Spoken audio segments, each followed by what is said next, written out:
늘푸른 교회 예배에 참여하신 모든 분들을 주님의 이름으로 환영합니다. 샬롬, 교회에 새로 오신 분들은 예배가 끝난 후 새가족부의 안내에 따라 1층 새가족 환영반으로 오셔서 등록해 주시면 감사하겠습니다. 2026년 늘푸른 교회 표어는 오직 예수, 오직 복음으로입니다. 복음을 듣고, 알고, 믿고, 전하는 한 해가 되도록 함께 기도해 주시기 바랍니다.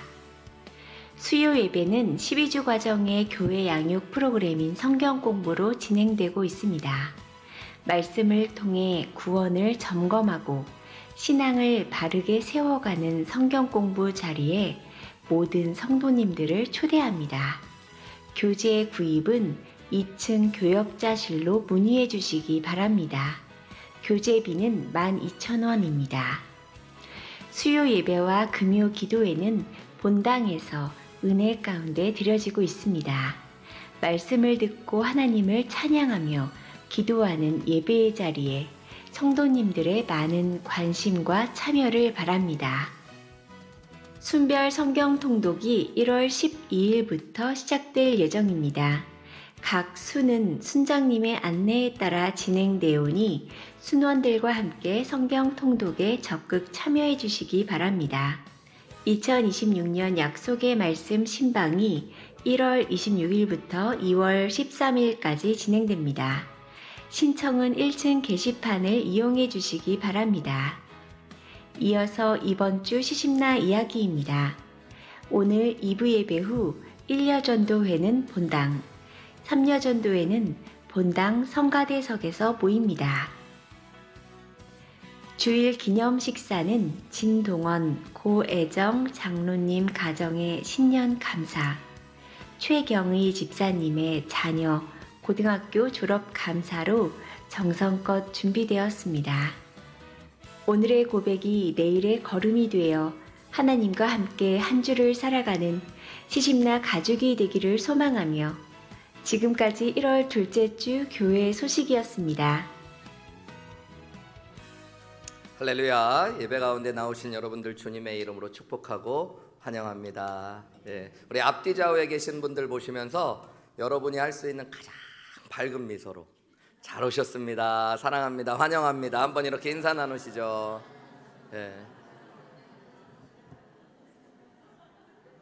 제일 밝은 미소 맞으시죠? 우리 성경 통독이 12일부터 시작되는데요. 특별히 그냥 교회 주보에 나온 성경 통독 본문을 따라 같이 읽어주셔도 되고요. 혹시 가피플 성경이라는 핸드폰 앱을 이용하실 수 있으면 드라마 바이블처럼 소리를 들으면서 매일같이 순서에 따라서 앱을 따라 읽기만 하면 되기 때문에 훨씬 편한데, 초기에 이렇게 가입하는 게 어려우신 분들이 혹시 계실까봐 오늘 점심 식사를 하시고 나시면 권예람 전도사님이 부스를 마련해 놓고 몇 분과 함께 오셔서 핸드폰을 맡기시면 이렇게 도와드린다고 하거든요. 그래서 여러분들 함께 했으면 좋겠고요. 한 가지 더는 저희가 연말에 송구영신 예배하고 목사님 은퇴하시는 것 이렇게 준비하면서 여러 일들을 같이 하다 보니까 제 마음에 좀 아쉬운 게, 두 분 권사님들이 명예 권사님으로 그동안 고생하시고 수고하시고 이렇게 영광스럽게 은퇴하고 명예 권사님이 되셨는데 그 공루패를 못 드리고 교회에서 그냥 쓱 지나갔더라고요. 그래서 제가 좀 우리 사무장님하고 상의해서 오늘 예배 때 두 분 앞으로 좀 나오셔서 교회에서 고생하셨다고 우리 공루패를 좀 전달하면 좋겠다고 했습니다. 우리 김점래 권사님, 김명자 권사님 앞으로 나오시면 제가 공루패 증정할 텐데 여러분 수고하셨다고 우리 권사님들 나오실 때 박수로 환영했으면 좋겠습니다.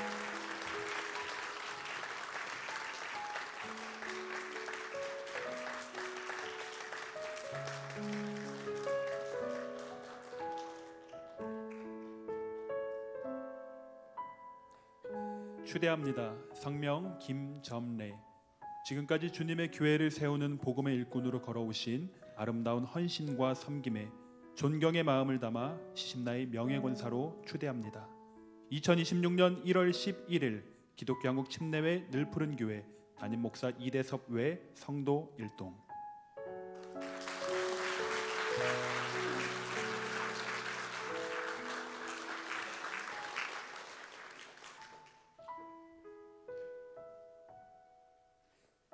추대합니다.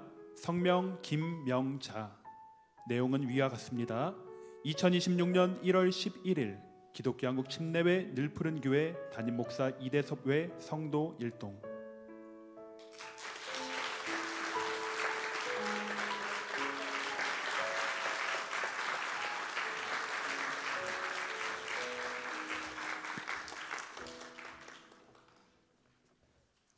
우리 하나님 앞에 봉헌 드리는 마음으로요, 예배를 드리고 물질을 드리고 우리의 삶을 드리는 고백으로 우리 함께 봉헌 찬송 하나님 앞에 올려드리겠습니다.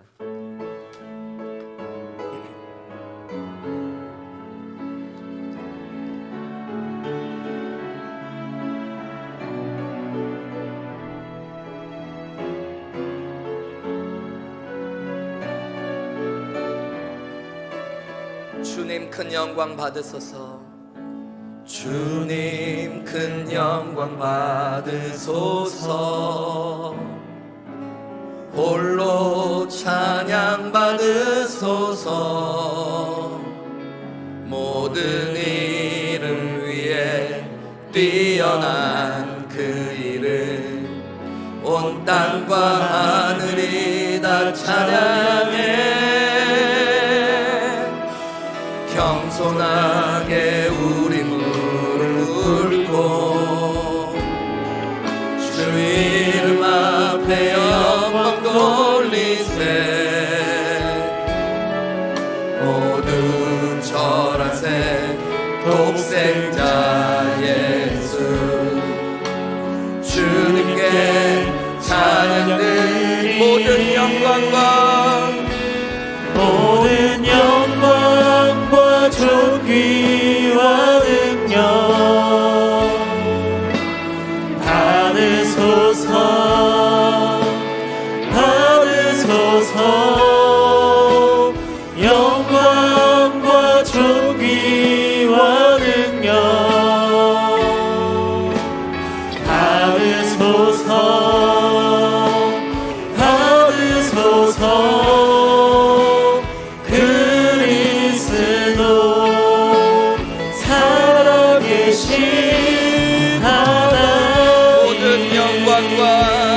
모든 영광과 존귀와 능력 받으소서. 받으소서. 영광과 존귀와 능력 받으소서.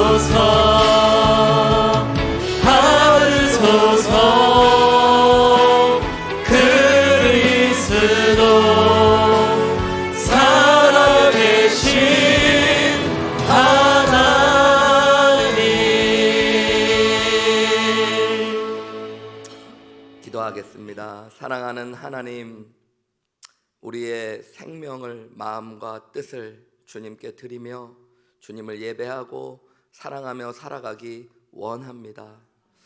하나님, 우리에게 주신 모든 것이 주님의 은혜고 축복임을 고백합니다. 오늘 이 시간 하나님이 주신 물질에 귀한 것들을 떼어 하나님께 다시 올려드리는 귀한 믿음의 식구들의 봉헌을 축복하여 주시옵소서. 우리의 물질에만 그치는 것이 아니라 마음과 신앙과 삶의 고백이 되어 하나님께 올려드리는 아름다운 찬양 예배가 되게 하여 주시옵소서. 주님, 우리 성도님들 물질적으로 궁핍하지 않도록 기도에 하나님께서 응답하시는 복을 누리도록 축복하여 주시고, 특별히 하나님, 마음은 있지만 연약하고 부족하고 가난하여 드리지 못하는 귀한 손길들의 그 마음도 주님 축복하셔서 하나님의 은혜 가운데 마음껏 기쁨으로 드릴 수 있도록 주님이 은혜를 베풀어 주시옵소서. 이 모든 말씀 우리를 사랑하시는 예수님의 이름으로 기도하옵나이다. 아멘. 우리 다 같이 자리에서 일어나셔서요, 오늘 경외하는 마음으로 하나님께서 오늘 우리에게 주시는 말씀 함께 교독하는 방식으로 봉독하시겠습니다. 요한복음 1장 19절부터 34절까지 말씀입니다. 제가 한 절, 여러분이 한 절 교독하는 방식으로 봉독하시겠습니다. 유대인들이 예루살렘에서 제사장들과 레위인들을 요한에게 보내요. 내가 누구냐 물을 때에 요한의 증언이 이러하니라. 요한이 드러내어 말하고 숨기지 아니하니 드러내어 하는 말이 나는 그리스도가 아니라 한데 또 묻되 그러면 누구냐? 내가 엘리야냐? 이르되 나는 아니라. 또 묻되 네가 그 선지자냐? 대답하되 아니라. 또 말하되 누구냐? 우리를 보낸 이들에게 대답하게 하라. 너는 내게 대하여 무엇이라 하느냐? 이르되 나는 선지자 이사야의 말과 같이 주의 길을 곧게 하라고 광야에서 외치는 자의 소리로라 하니라. 그들은 바리새인들이 보낸 자라. 또 물어 이르되 내가 만일 그리스도도 아니요 엘리야도 아니요 또 그 선지자도 아닐진데 어찌하여 침례를 베푸느냐? 요한이 대답하되 나는 물로 침례를 베풀거니와 너희 가운데 너희가 알지 못하는 한 사람이 섰으니 곧 내 뒤에 오시는 그이라. 나는 그의 신발끈을 풀기도 감당하지 못하겠노라 하더라. 이 일은 요한이 침례 베풀던 곳 요단강 건너편 베다니에서 일어난 일이니라. 이튿날 요한이 예수께서 자기에게 나아오심을 보고 이르되 보라 세상 죄를 지고 가는 하나님의 어린 양이로다.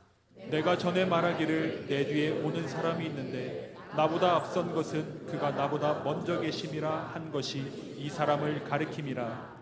나도 그를 알지 못하였으나 내가 와서 물로 침례를 베푸는 것은 그를 이스라엘에 나타내려 함이라 하니라. 요한이 또 증언하여 이르되 내가 봄에 성령이 비둘기같이 하늘로부터 내려와서 그의 위에 머물렀더라. 나도 그를 알지 못하였으나 나를 보내어 물로 침례를 베풀라 하신 그이가 나에게 말씀하시되 성령이 내려서 누구 위에든지 머무는 것을 보거든 그가 곧 성령으로 침례를 베푸는 이인 줄 알라 하셨기에 내가 보고 그가 하나님의 아들이심을 증언하였노라 하니라. 아멘. 우리 자리에 앉으시죠. 성가대 찬양으로 하나님께 영광 올려드리겠습니다.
기도하시겠습니다.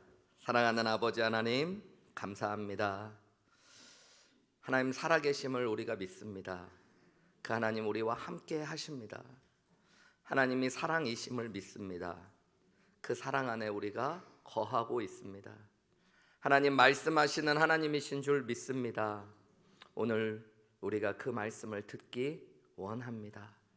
하나님의 말씀이 우리를 고쳐주시고 우리를 회복시켜주시고 우리를 살려주시옵소서. 이 모든 말씀 우리를 사랑하시는 예수님의 이름으로 기도하옵나이다. 아멘.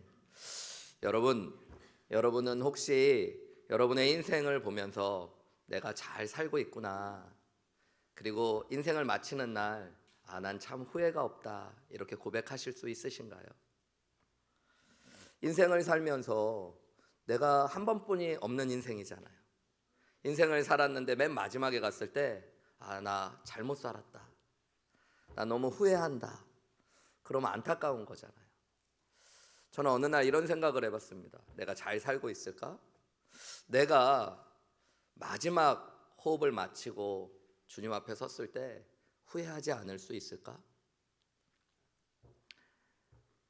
여러분, 그것을 어떻게 확인할 수 있을까 스스로 생각해 봤어요. 아마 제 개인적인 생각으로는 주관적인 평가와 또 객관적인 평가가 중요할 것 같다는 생각이 들더라고요. 제가 좀 쓸데없는 생각을 많이 하죠. 당연히 내 인생이니까 내가 내 인생을 후회하지 않는다고 고백하는 거 중요할 것 같았습니다.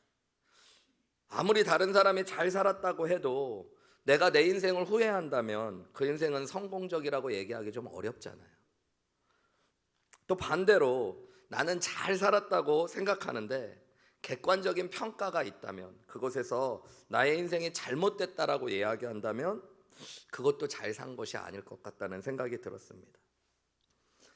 내가 시험을 잘 본 것 같다고 시험을 잘 본 게 아니듯이 누군가 내 인생을 평가한다면 내 인생을 보며 잘 살았다고 얘기해 주는 것도 중요할 것 같더라고요. 또 한 가지, 내가 그렇다면 마지막에 어떤 기준을 가지고 내가 잘 살았다, 내가 후회하지 않았다라고 얘기할 수 있을까? 내가 목표한 걸 이뤘으면 성공이라고 이야기할 수 있을까? 그것도 맞는 것 같지만 좀 틀린 것 같기도 하더라고요. 세상을 좀 이렇게 살다 보니까요, 목표한 게 이루어졌지만 나중에 그것을 후회할 때도 있고, 그것이 꼭 잘 됐다라고 이야기하기는 어려운 것 같아요. 그러다 보니까 근원적인 질문이 나오더라고요. 내가 무엇을 살아야 되는지를 알고 그것을 위해 살아야지 내 인생이 후회되지 않고 잘 살았다고 할 텐데, 내가 무엇을 위해 살아야 되는지는 어떻게 결정해야 되지? 이런 질문을 해본 거예요.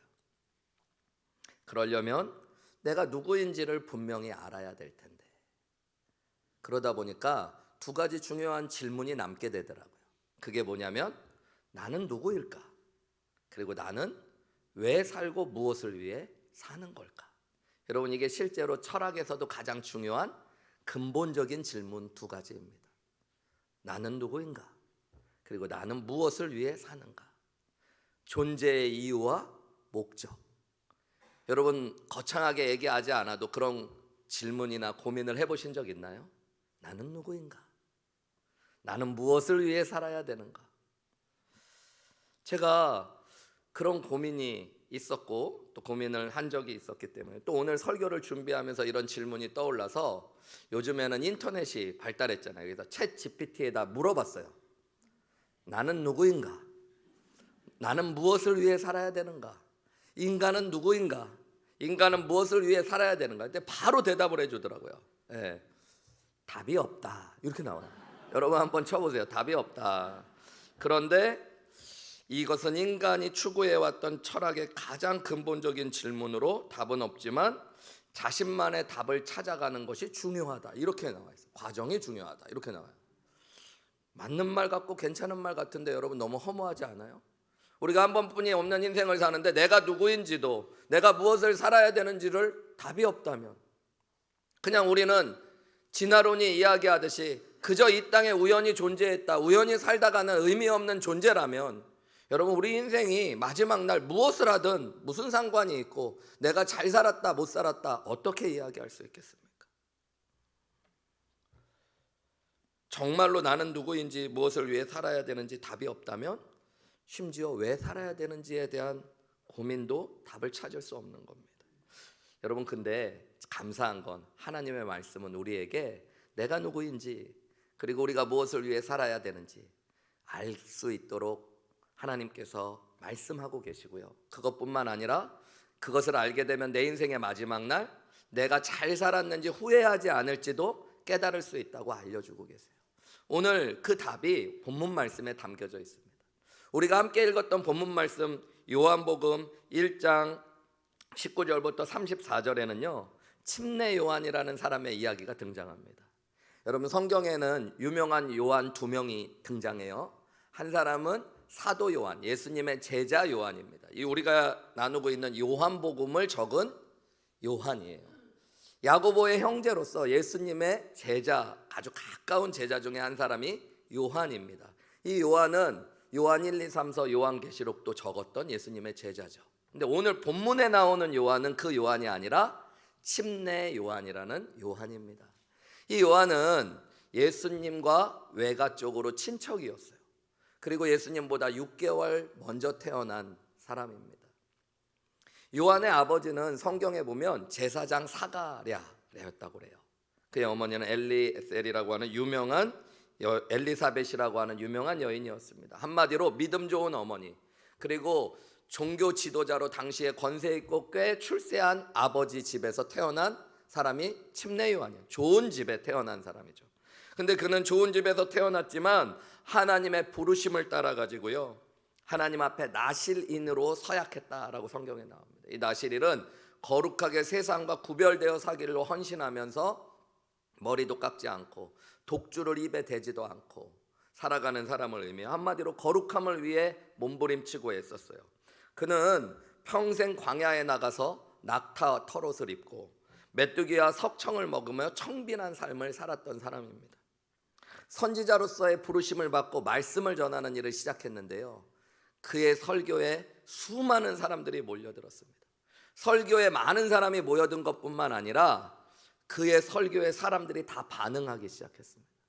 그가 회개하고 침례를 받으라 그러니까 사람들이 줄을 서서요 말씀을 들은 뒤에 실제 순종하며 다 침례를 받았다라고 성경에 나옵니다. 오늘날로 얘기하면 이런 사람이에요. 침례 요한은 좋은 집안에서 태어났는데 하나님께 헌신하기 위해 산속에 들어가서 기도하고 말씀을 열심히 연구하다 목회자로 부르심을 받은 겁니다. 이제 설교를 했더니 사람들이 물밀듯 몰려오는 유명한 설교자가 된 거예요. 성경에 보면 왕도 찾아오고요 그리고 제사장까지도 찾아와서 그의 말씀을 들었다라고 나와요. 그러니까 그가 설교하면 다른 교회 목사님들까지도 와서 설교를 들을 만큼 위대한 설교자가 되었던 거죠. 그것뿐만 아니라 설교를 듣고 나면 사람들이 다 순종하고 반응했다는 거예요. 침례를 받을 정도로. 여러분, 오늘날 그러면 꽤 유명하고 영향력 있는 목사님이 된 거죠. 제가 오늘 설교 한번 딱 하면 여러분한테 물질로 헌신하자 그러면 헌금이 몇십억 들어오고, 나가서 전도하자 그러면 그 주에 전도하는 게 아니라 예배 끝나자마자 다 밥 안 먹고 나가서 전도하러 가고, 그 정도 영향력이 있었던 사람. 대통령도 와서 말씀을 들으려고 하고 수많은 다른 교회 목사님도 와서 말씀을 들으러 온다면 이 침례 요한은 상당히 영향력이 있었던 사람들이죠. 그의 청렴하고 구별된 삶 때문이었는지 그리고 거침없고 강력한 메시지 때문이었는지 모르겠지만 그는 왕의 죄를 지적하기도 하고 당시 종교의 지도자들을 독사의 자식들이라고 꾸짖는 것을 거침없이 설교했고요 백성들은 그에게 열광했습니다. 세리도 창녀도 그의 말씀을 듣고 은혜를 받고 침례를 받았고요 성경에 보면 군인들도 로마의 병사들도 침례를 받았습니다. 부자도 침례를 받고 가난한 사람도 침례를 받았습니다. 그래서 어떤 신학자는 당대 예수님 시대에 가장 영향력 있는 인물이 침례 요한이었다라고 얘기해요. 그리고 가장 인기도 많았을 겁니다. 만약에 오늘날처럼 왕을 대통령 선거하듯이 뽑았다면 그는 대권을 노려볼 만한 유명한 영향력 있는 사람이었을 거예요. 사람들은 자연스럽게 수군거리기 시작했습니다. 침례 요한이 혹시 우리 유대인들이 400년 동안 기다려왔던 메시아, 하나님이 보내주신다는 구원자가 아닐까? 여러분, 사람들이 수군거리는 소리를 요한도 알고 있었습니다. 그 이야기를 들을 때 요한의 마음이 어땠을까요? 만약에 누군가 와서 요한에게 혹시 요한 선생님 메시아이신가요? 라고 질문하면 저라면 아니라고 손사래를 치지만 속으로는 기분이 엄청 좋았을 것 같아요. 그리고 나도 그런가? 이렇게 착각했을지도 모릅니다. 오늘 본문은 그런 배경에서 시작되는 거예요. 19절 말씀 우리 한번 같이 소리내서 읽어볼까요? 시작. 유대인들이 예루살렘에서 제사장들과 레위인들을 요한에게 보내어 내가 누구냐 물을 때 요한의 증언이 이러하니라. 유대인들이요, 하도 요한이 유명하고 그러니까 도대체 저 사람의 정체가 뭘까 너무너무 궁금하고 혹시 메시아가 아닐까 궁금해서 예루살렘 중앙에서 제사장과 레위인들을 보냈습니다. 그래서 이들이 질문한 거예요. 요한에게 당신 누구십니까? 네가 누굽니까? 이렇게 질문했어요. 내가 누구냐? 그때 요한이 이렇게 대답했대요. 20절 말씀입니다. 우리 같이 또 소리내서 읽어볼까요? 20절 말씀 시작.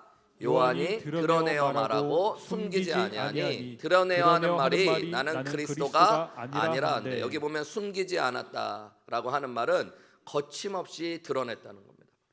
그는 자신이 그리스도가 아니다라는 말부터 했어요. 왜냐하면 사람들이 그런 것에 대해 궁금해하고 있는 걸 알았거든요. 그래서 나는 그리스도가 절대 아니다라고 먼저 얘기한 거예요. 그러고 났더니 21절에 또 질문을 합니다. 21절에 뭐라고 질문하냐면 또 묻되 그러면 네가 누구냐? 엘리야냐? 물어요. 유대인들은 메시아가 올 때 엘리야가 그 앞에 먼저 올 것이라는 하나님의 약속을 알고 있었습니다. 근데 유대인들은 이 엘리야가 죽음을 보지 않고 하늘로 올리었기 때문에 그 엘리야가 진짜 다시 나타날 거라고 생각했던 거예요. 그렇다면 메시아가 아니면 살아있었던 엘리야가 다시 온 겁니까? 이렇게 질문했더니 침례 요한이 아니다 이렇게 대답해요. 그러니까 또 물어봐요. 네가 그 선지자냐? 이렇게 물어봐요. 그래 또 아니라고 그래요. 여기 보면 선지자냐 물어본 게 아니라 그 선지자, 고유명사로 the prophet, 너는 그 선지자냐 그런데 이 그 선지자는 유대인들이 메시아가 오실 때 예언에 나오는 선지자를 얘기하는 거예요. 신명기에 보면요, 하나님께서 모세에게 이렇게 말씀하신 말씀이 있어요. 내가 너희들의 형제 중에서 너와 같은 선지자 하나를 그들을 위하여 일으키고 내 말을 그 입에 두리니 내가 그에게 명령하는 것을 그가 무리에게 다 말하리라. 모세에게요, 내가 너와 같은 선지자 하나를 백성 가운데 일으킬 것이고 그에게 내 말을 두고 백성들이 그의 말을 듣게 될 것이다. 그 선지자거든요. 그래서 메시아를 얘기해. 사실 이건 예수님에 대한 예언인데요. 그래서 오실 메시아인 그 선지자가 당신입니까? 또 물어본 거예요. 그때 요한은 아니라고 이야기해요. 그러면서 자기가 누구인지를 분명히 이야기합니다. 25절 말씀 함께 읽어보겠습니다. 죄송합니다. 25절 말씀이 아니고요. 23절 말씀 보시겠습니다. 23절 우리 같이 읽을까요? 시작. 나는 선지자 이사야의 말과 같이 주의 길을 곱게 하라고 광야에서 외치는 자의 소리라 하니라. 여러분, 침례 요한이 뭐라고 하면 나는 그리스도도 아니고 나는 엘리야도 아니고 나는 그 선지자도 아니고 뭐라 그래요? 나는 선지자 이사야의 예언에 따라 주의 길을 곱게 하라고 광야에서 외치는 자의 소리다 그래요. 광야에서 외치는 자가 있을 거라고 그러는데 오늘 그는 자기가 소리라고 특별히 이야기하고 있어요. 여러분, 소리가 뭡니까? 분명히 이 땅에서 울려 퍼지지만 보여요? 보이지 않아요? 보이지도 않죠. 그리고 있다가 소리는 사라져요? 안 사라져요? 사라지는 거죠. 자기는 자기를 소리라고 이야기해요. 근데 그냥 소리는 아니고 주의 길을 곱게 하라고 외치는 자의 소리래요. 나는 아무것도 아닙니다. 나는 보이지 않는 존재입니다. 나는 사라지고 없어질 존재입니다. 그런데 주의 길을 예비하라고 외치는 자의 소리입니다 라고 자기가 누구인가를 분명히 이야기하고 있는 겁니다. 여러분, 어쨌든 한마디로 요한은 내가 누구인가를 분명히 알고 고백하고 있었어요. 그랬더니 25절에 이번에는 이 제사장과 레위인들이 또 질문을 합니다. 25절에 뭐라고 그러냐면 또 물어 이르되 네가 그리스도도 아니고 엘리야도 아니고 그 선지자도 아닐진데 어찌하여 침례를 너 왜 침례를 베푸니? 너 왜 이 일을 하니? 이렇게 물어본 거예요. 그때 그가 우리 읽은 본문에 보면 나는 그냥 물로 침례를 주는데 내 뒤에 오시는 이는 성령으로 침례를 주실 것이고 뭐 이러면서 예수님에 대한 얘기를 쫙 한 다음에요. 뭐라고 대답을 하냐면 31절에서 이렇게 대답해요. 우리 같이 읽어볼까요? 시작. 내가 와서 물로 침례를 베푸는 것은 그를 이스라엘에 나타내려 함이라. 자기가 하니라. 왜 침례를 주는지도 분명히 이야기해요. 왜 침례를 준대요? 예수 그리스도를 이스라엘 가운데 나타내려 함이라.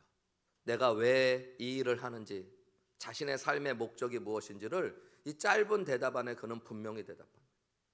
사실 되게 어려운 질문을 들은 거잖아요. 너는 누구냐? 너는 왜 이 일을 하느냐? 침례 요한은 거침없이 대답한 거예요. 나는 광야에서 주의 길을 곱게 하라고 외치는 소리다. 나는 예수 그리스도를 나타내려고 침례를 베푼다. 인생의 목적과 자신의 존재를 분명히 고백해요. 여러분 어떻게 요한은 이럴 수 있었을까요? 그 힌트도 오늘 본문의 대답이 알려주고 있습니다. 26절부터 29절 말씀 우리 한번 제가 읽어볼게요. 시작. 요한이 대답하되 나는 물로 침례를 베풀거니와 너희 가운데 너희가 알지 못하는 한 사람이 섰으니. 나는 지금 그냥 물로 침례를 주는데 너희 가운데 너희가 알지 못하는 한 사람이 이제 서시는데 곧 내 뒤에 오시는 그분은 내 뒤에 오실 거다. 그런데 나는 그의 신발끈을 풀기도 감당하지 못한다. 신발끈을 풀고 묶는다는 표현은 관용적인 표현으로 유대인들이 당시에 노예와 종들이 하는 일들이에요. 그래서 나는 그분의 종이 될 가치도 없는 사람이다. 그러니까 그분은 그렇게 존귀하고 높은 분이다 라고 얘기하는 거예요. 그리고 28절에 보면 이 일은 요한이 침례 베풀던 곳 요단강 건너편의 베다니에서 일어난 일이다 라고 얘기하고요. 그 다음 날이 됐는데 이튿날 이 침례 요한이요, 예수께서 자기에게 나아오시고 침례 받으러 오는 걸 봤다는 거예요. 보고 나서 뭐라 그래요? 보라, 세상 죄를 지고 가는 하나님의 어린 양 이로다 라고 얘기해요. 예수님을 뭐라고 불러요? 그를 알아봐요. 아직 세상에는 예수님이 누구신가 사람들이 다 알지도 못했는데 요한은 세상 죄를 지고 가는 구속자, 하나님의 어린 양이래요. 여러분 이것을 어떻게 알게 됐을까요? 32절부터 말씀해 보면 요한이 이렇게 이야기합니다. 요한이 또 증언하여 이르되 내가 봄에 성령이 비둘기처럼 하늘로부터 내려와 그의 위에 머물러 있었다는 거예요. 요한복음은 짧게 설명했지만 다른 복음서에 보면 예수님이 요한에게 침례를 받으셨습니다. 침례를 받고 물 밖으로 나올 때 성령이 그 위에 머물르셨어요. 그리고 하늘에서 이는 내 사랑하는 아들이라는 음성이 들렸거든요. 요한은 그 이야기를 하면서 지금 내가 예수님이 그냥 인간이 아니라 일반적인 선지자가 아니라 하나님이 보내주시겠다는 메시아 그리스도 하나님의 아들이시라고 증거하는 이유는 그 위에 성령이 머무는 걸 내가 보았다는 거예요. 근데 그걸 보고 어떻게 이 이야기를 하냐? 33절 말씀해 보면요, 나도 원래는 그를 알지 못했대요.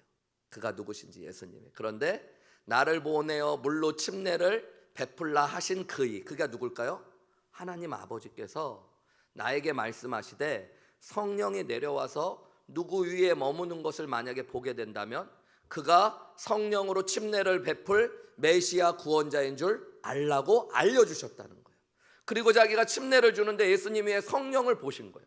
그래서 예수님이 그냥 인간이 아니라 그냥 대단한 선생님이 아니라 선지자가 아니라 하나님이 약속하신 구속자 그리스도 메시아 하나님의 어린 양 하나님의 아들이라는 걸 자기가 알게 되었다는 거예요.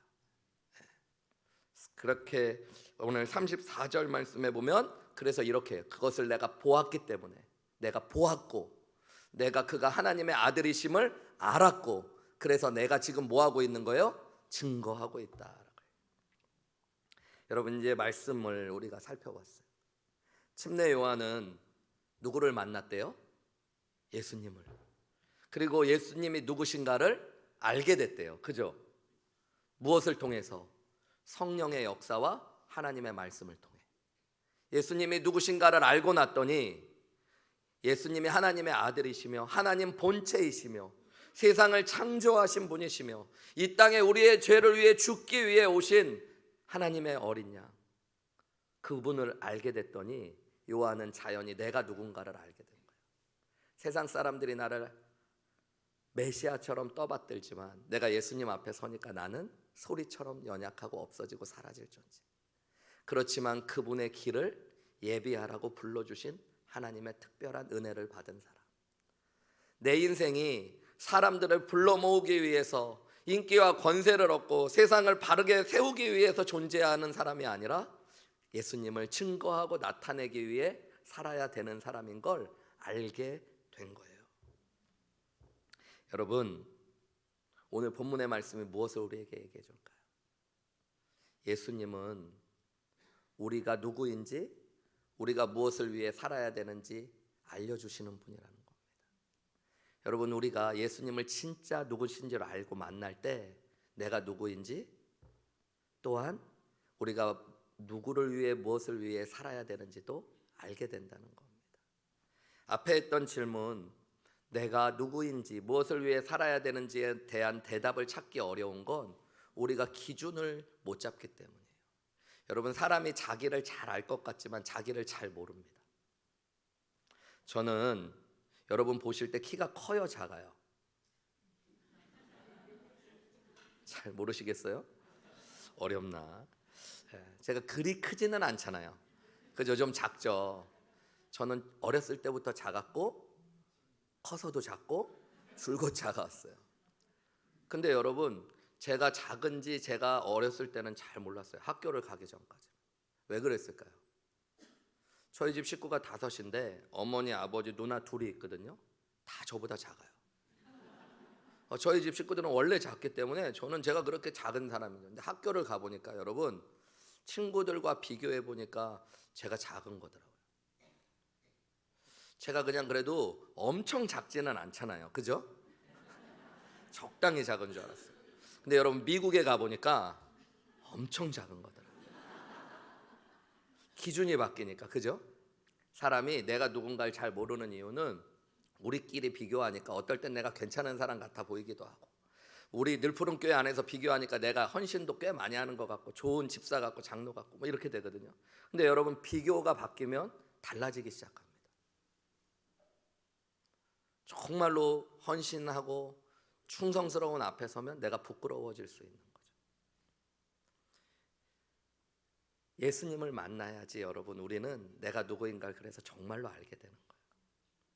내가 얼마나 이 땅에 잠시 있다가는 소리같이 사라질 만한 연약한 존재이고 미약한 존재인지, 주님의 크심을 알면 나의 작음을 알게 되고, 예수 그리스도 앞에 서면 나의 죄악됨을 보게 되고, 그런 내가 예수님께서 심판받고 멸망받고 죽고 사라질 수밖에 없는 나를 사랑하시고 나를 위해 죽고 구원하셔서 하나님 자녀 되었다는 것, 여러분, 이게 내 존재의 비밀입니다. 여러분, 그걸 알아야지 내가 누구인가를 알게 되죠.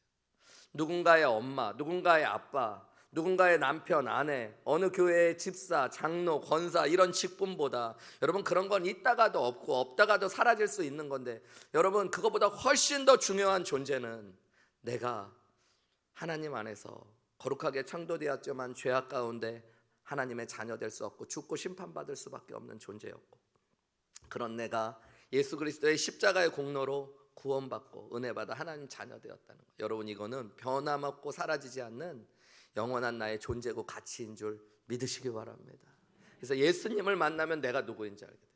여러분, 그리고 예수님을 만나면 내가 무엇을 위해 사는 것이 맞는지도 알게 됩니다. 여러분, 세상 사람마다 다 무언가를 위해 살아요. 그런데 그것이 마지막 날 후회될 것도 많이 있을 겁니다. 그죠? 여러분, 돈을 위해 평생을 살아온 분 중에 마지막 돌아가실 때, 목사님, 저는 돈 버는 것 때문에 절대 후회하지 않습니다. 제가 빌딩도 가졌고 저는 막 통장도 몇 개씩 갖고, 그런 분 못 봤어요. 돈 많이 가진 분도 제가 목회하면서 몇 분 만나봤는데 돌아가실 때 후회하시더라고요. 목사님, 자식들한테 사랑하지 못해서 후회합니다. 제가 뭐 교회 더 섬기지 못, 후회가 많으시더라고요. 여러분, 자식 위에 헌신한 분들은 후회 안 하는 것 같아요? 여러분, 그것만큼 후회하는 것도 없습니다. 여러분 자식 위해 헌신하지 말라는 건 아닌데 그것에 인생을 걸지는 마세요. 그것을 위해 살면 여러분 자녀는 자녀의 인생을 사는 겁니다. 여러분 우리가 무언가를 위해 산다는 거 나쁜 거 아니지만 그것이 영원하지도 않고 가치가 없다면 얼마나 허무한 거예요. 그죠? 그런데 여러분 예수님을 만나면 예수님을 위해 사는 것이 얼마나 가치 있고 후회하지 않는 것인지를 알게 되는 거예요. 여러분 조금 고생하고 힘들더라도 예수님 위해 산 것은 여러분 우리가 예수님이 누구신가를 진짜로 알게 되면 그것은 우리 인생의 목적이 되고 우리를 후회하지 않는 길로 반드시 인도할 겁니다. 여러분 요한은 그것을 발견한 거죠.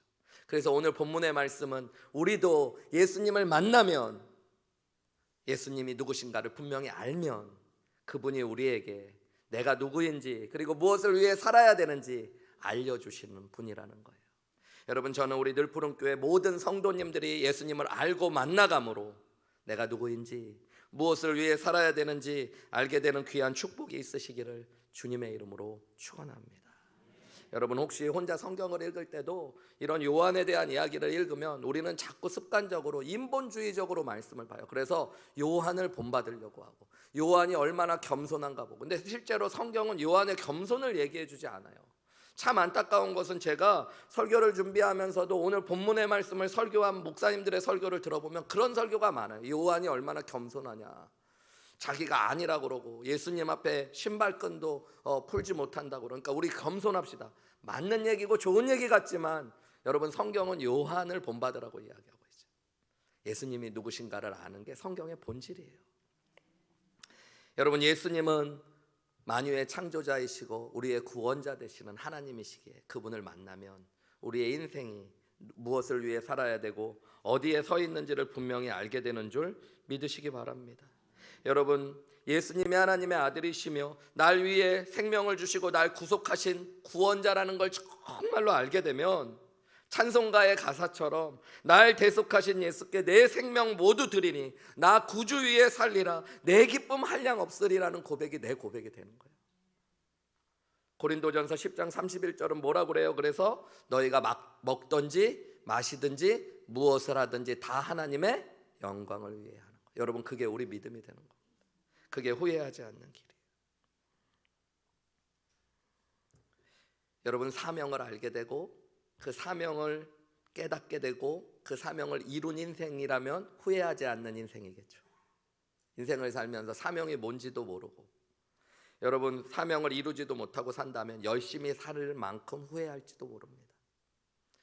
하나님은 저와 여러분을 그저 구원하셔서 예배만 드리다 마지막 날 천국만 가라고 구원하신 것이 절대 아닙니다. 물론 그것이 귀하지만 여러분 하나님은 이 땅 가운데 우리가 어떠한 존재인지를 알려주시고 또 주님 위에 살 수 있는 특권과 축복이 우리에게 주어졌다는 것들을 알려주고 계세요.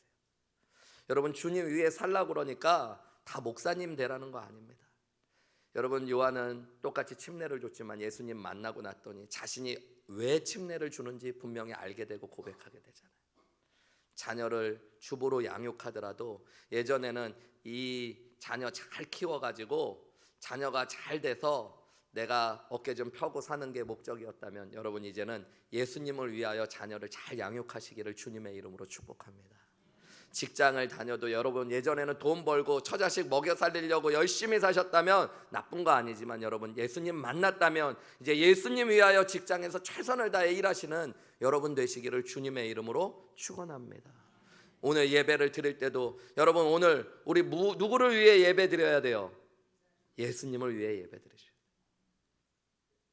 성가대도 예수님을 위하여 찬양하시고 저도 예수님을 위해 설교하고 목회하고 여러분 그러면 마지막 날 후회하지 않게 될 겁니다. 제가 어저께 목사님들하고 이렇게 말씀을 나누면서 이 말씀 본문 잠깐 나누고 그런 얘기들 나눴어요. 목사로 사는 거 후회하지 않냐, 목회자로. 했더니 어떤 목사님 한 분이 그러더라고요. 자기는 그동안 너무 많이 후회했대. 제가 그 마음이 이해는 될 것 같더라고요. 여러분 목회자로 사는 게 가끔 좀 죄송합니다. 제가 요즘엔 그런 말 안 쓰는데 예전에 제가 그런 얘기 많이 했어요. 아 내가 완전 빛 좋은 개살구다. 여러분 제가 목사님이니까 머리도 이렇게 괜찮게 빗어 넘기고 양복도 입고 있는데요. 보면은 참 고생 많이 합니다. 예. 사실 뭐 경제적으로 목회자가 그리 여유가 있는 것도 아니고 여러분 어떻게 보면 세상적으로 보면 서비스업이잖아요. 사람들을 상대하는 거 이거 엄청 힘든 겁니다, 여러분. 예. 여러분들이 다 저를 뭐라고 평가하지 여러분들이 저한테 막 이렇게 충성하고 헌신하고 앞에선 그래도 그런 거 아니니까 고생 많이 하죠. 여러분 처자식 고생할까요 안 할까요? 고생 많이 합니다. 저희 아내도 여러분 그냥 겉만 멀쩡하지 온몸이 다 망가졌고 마음도 눈물도 많이 흘려요. 자식들도 엄청 고생할 때 많았어요. 그러니까 어떨 때 후회하는 것 같이 느껴질 수 있었기 때문에 그 목사님의 얘기가 이해가 되더라고요. 그런데 그 목사님이 후회한다는 얘기에서만 그친 게 아니죠. 오늘 말씀을 통해 보면서 그런데 그렇게 후회할 때가 많았지만 내가 누구인지 내가 무엇을 위해 살고 있는지를 예수님 안에서 발견하니까 목사님이 이제 후회하지 않을 겁니다. 그래서 제가 감사해요. 사실 그렇거든요. 저도. 여러분 제가 세상적으로 보면 성공했는지 안 했는지 모르겠어요. 그런데 저는 예수님이 얼마나 귀한 분인지를 발견했고 만났기 때문에 제가 그분을 위해 산 것 절대 후회하지 않습니다. 여러분 앞에 얘기한 대로 침례 요한도 아마 그렇게 고백했어요. 주관적으로 자신의 인생을 후회하지 않았어요. 성경에 보면 그는 인생의 노년에 감옥에 갇혀 있었고요. 그리고 목이 잘려 죽임을 당했습니다. 세상 사람들은 아유 저 사람 하나님 일하다가 인생 망했네 라고 얘기할지 모르지만 그는 후회하지 않았을 거예요. 왜냐하면 예수님을 만났고 예수님이 누구신가를 알았기 때문입니다. 여러분 그뿐만 아니라 객관적으로 그의 인생을 평가해 준 본문이 있습니다. 여러분 그의 인생을 객관적으로 결정적으로 평가해야 되는 분이 계시다면 그분은 누굴까요? 하나님이시고 예수 그리스도겠죠. 마태복음 11장 11절에 보면 예수님께서 그를 직접 이렇게 말씀하셨어요. 내가 진실로 너희에게 말하노니 여자가 낳은 자 중에 침례 요한보다 더 큰 이가 일어남이 없도다. 세상을 살아갔던 모든 사람 중에 요한이 가장 위대한 사람, great person이라고 이야기하셨어요. 여러분 왜요? 그는 스스로 가장 작은 자, 그는 있다가 사라지는 소리 같은 존재, 어떻게 보면 예수님의 신발끈도 맬 수 없는 나약한 자라고 얘기하셨는데 예수님을 만났고 예수님을 위해 살아갔던 그가 예수님은 이 땅에 있는 어떤 인간보다 위대한 인생을 산 사람, 인생을 잘 살고 후회하지 않은 사람이라고 이야기해 주고 계시는 겁니다. 한마디로 그는 주관적으로도 객관적으로도 인생을 잘 살았다고 증거되었던 사람이에요. 여러분 저는 우리 늘푸른교회 모든 형제 자매님들이 진정으로 예수 그리스도가 누구이신지를 알고 만나게 되는 역사가 있으시기를 주님의 이름으로 축원합니다. 예수가 하나님이시며 나의 구원자이심을 분명히 알게 되어 내가 누구인지 무엇을 위해 살아야 되는지도 깨닫게 되시는 은혜가 있으시기를 주님의 이름으로 축원합니다. 나의 작음을 알고 그분의 크심을 알며 나는 사라지고 없어질 인생이지만 내 인생에서 예수님을 높이고 증거하고 드러내는 삶을 살 수 있다면 그것이 내 인생의 최고의 복이며 사명이라고 고백하며 살아가는 인생. 여러분 그것이 예수 믿는 자들입니다. 나 같은 죄인이 나같이 아무것도 아닌 존재가 구원받은 게 얼마나 감사한지 몰라요. 저는 여러분 그런 저를 주님이 목회자로 불러주셨으니 이것이 얼마나 감사한 일입니까? 여러분 저는 예수님 때문에 목회합니다. 저는 예수님 증거하며 목회합니다. 이제 남은 인생 주님만을 위하여 살 것이고 마지막 날 저는 주님 앞에 이렇게 고백할 겁니다. 고생할 수 있고 외로울 수 있고 가난할 수 있지만 주님 저는 주를 섬기는 것에 후회함이 없습니다. 예수님은 저에게 이렇게 말씀해 주실 것 같아요. 잘하였도다 착하고 충성된 종아. 여러분 그 두 고백이 우리 인생의 고백이 되셔서 우리 모든 늘푸른교회 성도님들 예수님 만나고 알아셔서 내가 누구인지를 고백하며 무엇을 위해 살아야 되는지를 고백하며 마지막 날까지 주님 섬기기에 최선을 다하여 후회하지 않는 인생으로 주님 앞에 서시는 저와 여러분 되시기를 주님의 이름으로 축원합니다. 우리 잠시 기도했으면 좋겠습니다. 여러분 기도하실 때 여러분 예수님 알고 만나는 인생 되게 해달라고 기도하셨으면 좋겠어요. 그래서 내가 누구인지 무엇을 위해 살아야 되는지 분명히 알아 구원받은 하나님의 자녀로 주님 위에 살게 하여 주옵소서. 내가 이미 그것을 알게 됐다면 주님 그런 인생으로 나를 축복해 주셔서 감사합니다. 아는 것에 그치지 않고 정말로 주님을 높이고 주님을 증거하는 삶을 삶으로 후회하지 않는 인생, 주님이 잘하였다고 말씀하시는 인생으로 인생을 마무리할 수 있도록 축복해 달라고 우리 한 목소리로 기도하며 고백하며 나아가시겠습니다. 기도하시겠습니다.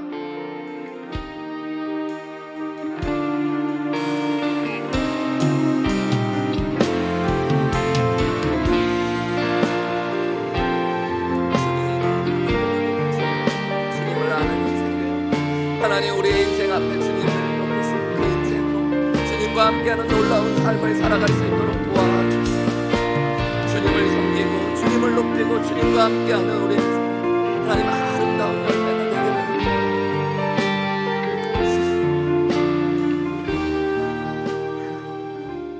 주님, 우리 사랑하는 늘푸른교회 모든 믿음의 식구들이 예수 그리스도를 만나고 예수 그리스도가 누구이심을 알게 됨으로 말미암아 내가 누구인지 무엇을 위해 살아야 되는지 분명히 깨닫는 귀한 축복을 경험케 하여 주옵소서. 예수님을 위해 살아가기로 결단하며 예수님을 섬기는 일에 평생을 드리게 하시고 여러분 그 일이 우리의 인생에 후회하지 않고 잘하였도다라고 칭찬하시고 평가해 주시는 주님의 고백 위에 서게 하여 주옵소서.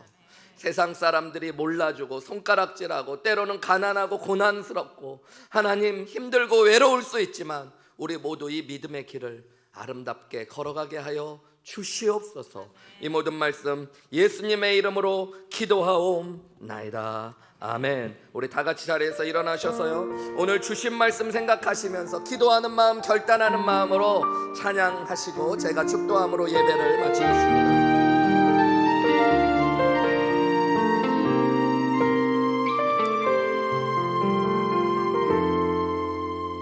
나의 평생에 가장 복된 일은 내가 예수님을 만난 것이라.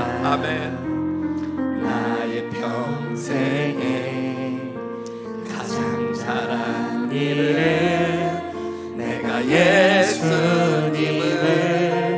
주로 섬긴 것이라. 이 세상 살 동안 이 세상 살 동안 내가 걷는 길이 때론 험하여서 넘어질 때도 주의 강한 손이 나를 붙드시니 나는 예수님만 주로 섬기며 아멘. 나는 주를 섬기는 것에 후회가 없습니다. 내가 걸어온 모든 시간 다 주의 은혜니 내가 걸어갈 모든 날도 주만 섬기며 살리 오직 예수 이름 부르며 살아가리라. 이것이 나의 간증이요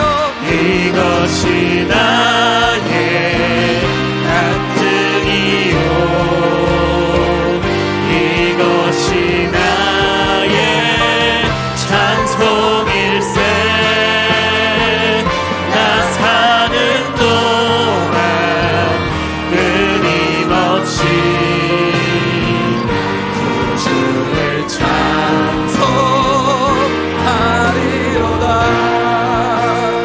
나의 평생에 가장 복된 일은 내가 예수님을 만난 것이라. 나의 평생에 가장 잘한 일은 내가 예수님을 주로 섬긴 것이라. 이 세상 살 동안 이 세상 살 동안 내가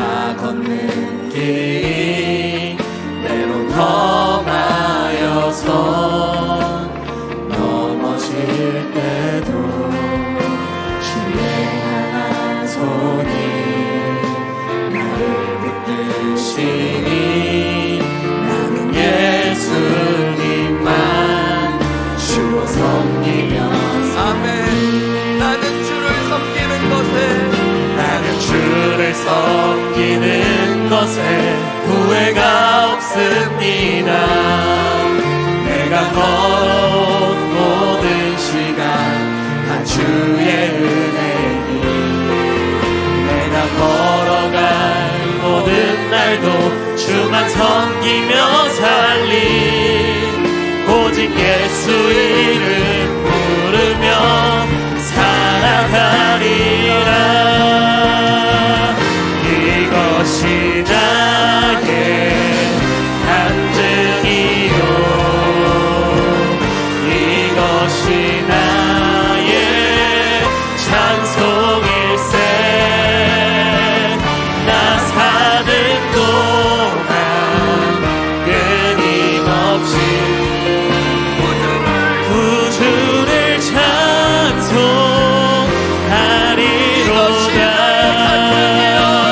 이것이 나의 간증이요 이것이 나의 찬송일세. 나 사는 동안 끊임없이 구주를 찬송하리로다.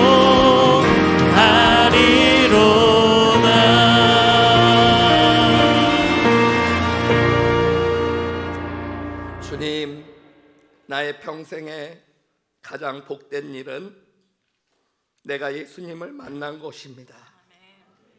나의 평생에 가장 후회하지 않고 잘한 일은 내가 예수님을 주로 섬긴 것입니다.